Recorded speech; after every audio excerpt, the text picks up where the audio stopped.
فرمایا کھلا حال میں پلا حال میں گلی کوچوں میں ٹینٹ لگا، جو تیرا جی چاہے انتظام کر، لیکن بیٹی کو گھر کی چوکھٹ سے رخصت کر،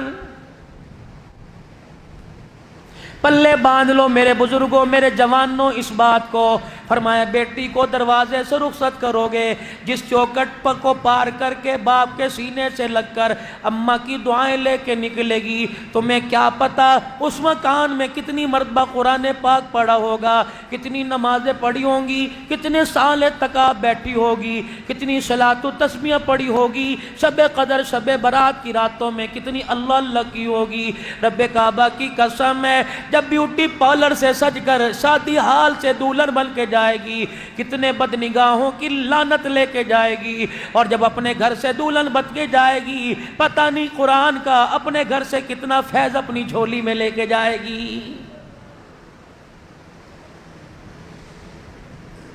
شاید میری باتوں کا آپ غلط مطلب لو، حالات ہے، مجبوری ہے، لیکن مجبوری کیا کہے کہ رسول اللہ کی طریقوں کا دامن چھوڑ دے، یا مجبوری نہیں دیکھی جاتی۔ بدر کا میدان ہے، جناب عمر فاروق رضی اللہ تعالیٰ عنہ سے پوچھا عمر بتا جو قیدی ہو کے آئے ان کا کیا کریں، اور بدر کا میدان ہے، گمسان کی لڑائی ہے، کافروں مسلمانوں کی تلواریں آپس میں ٹکرا رہی ہیں، ایک آدمی کو حضرت عمر نے کندھے سے پکڑ رکھا ہے، اس کے منہ پر ہاتھ کے مکے بنا بنا کے مار رہے ہیں۔ امام الانبیاء محبوب کبریا مدنی کریم صلی اللہ تعالیٰ علیہ وسلم نے آپ نے دیکھا، فرمایا عمر تجھے نظر نہیں آ رہا یہ تیرا ماموں ہے۔ حضرت عمر نے زوردار چماٹا منہ پر مارا اپنے ماموں کے، کہ کملی والے جب تک کلمہ نہیں پڑھا تھا یہ میری ماں جایا تھا، اب کلمہ پڑھ لیا، جو تیرا وہ میرا، جو تیرا نہیں وہ میرا کوئی نہیں۔ صدیق اکبر رضی اللہ تعالیٰ عنہ بیٹھے بیٹے کے ساتھ کھانا کھا رہے ہیں، بیٹا ہنستا ہنستا صدیق اکبر کی طرف دیکھتا ہے، کہتا ابا جان آج جو جی رہا ہے، جو سانسیں لے رہا ہے، یہ میری بخشش ہے، ابا جان یہ سانسیں میری بخشی ہوئی ہیں۔ بدر کا میدان تھا، لڑتے لڑتے تو میری تلوار کی زد میں آ گیا، اور میرے ابا جان میرے تلوار کی دھار اٹھا لی، اس لیے تو میرا ابا ہے۔ صدیق نے ٹکڑا چھوڑ دیا، منہ سے لقمہ نکال دیا ہوگا، اور اٹھے اپنی تلوار نے ہاتھ سے باہر نکالی، کہا اے میرے بچے خدا کا شکر کر، تو میری تلوار کی زد میں نہیں آیا، اگر تو میری تلوار کی دھار کے نیچے آتا اللہ کی عزت کی قسم ہے بیٹا سمجھ کے نہ چھوڑتا، محمد کا دشمن سمجھ کے تیرا سر جدا کر دیتا۔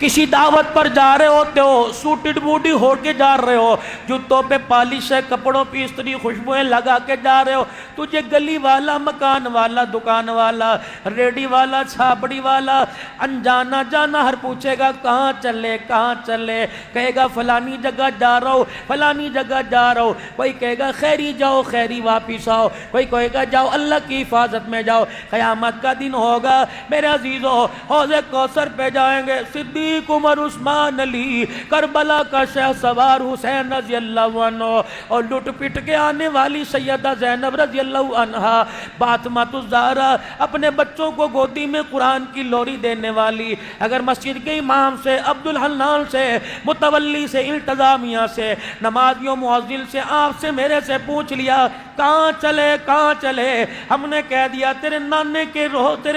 حوض کوثر پہ جا رہے ہیں۔ اگر اللہ کی عزت کی قسم حسین بائیں پھیلا کے کھڑا ہو گیا اور کہے گا شرم نہیں آتی، قول تیرا کچھ اور تھا، فعل تیرا کچھ اور تھا، اگر نانے کے حوض کوثر کیا پالا اتنا سستا ہے کہ تجھے مل جائے تو پھر مجھے کربلا میں جانے کی ضرورت کیا تھی؟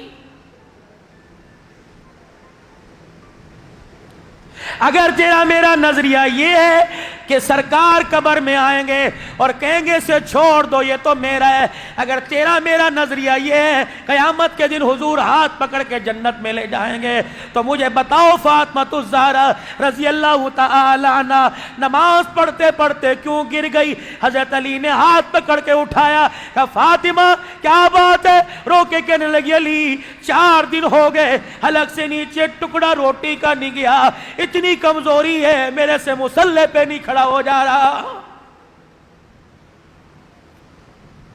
اگر بیوٹی پارلر میں بال کٹوانے پر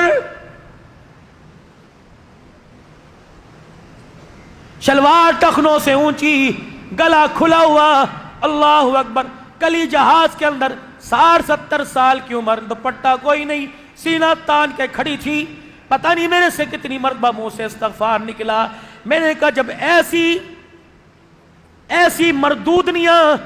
جب اللہ اکبر اپنے سر کا پردہ اتار کے آئیں گی، پھر پی آئی اے ہو یا اے بلو ایر ہو یا سرینا ہو، خدا کی قسم ہواؤں میں اسرائیل آ کے گرفت کرے گا، فضاؤں میں کرے گا، ٹرینوں میں کرے گا، تجھے پتہ ہی کوئی نہیں. ایک عورت سر سے دوپٹہ اتار دے، ساری کائنات پر خدا کی لعنت لانے کے لیے کافی ہوتی ہے. اور ایک عورت سر کے بالوں کو دوپٹے سے چھپا لے، اس ایک عورت کی وجہ سے اللہ پوری کائنات پر رحمت برسا دیتا ہے.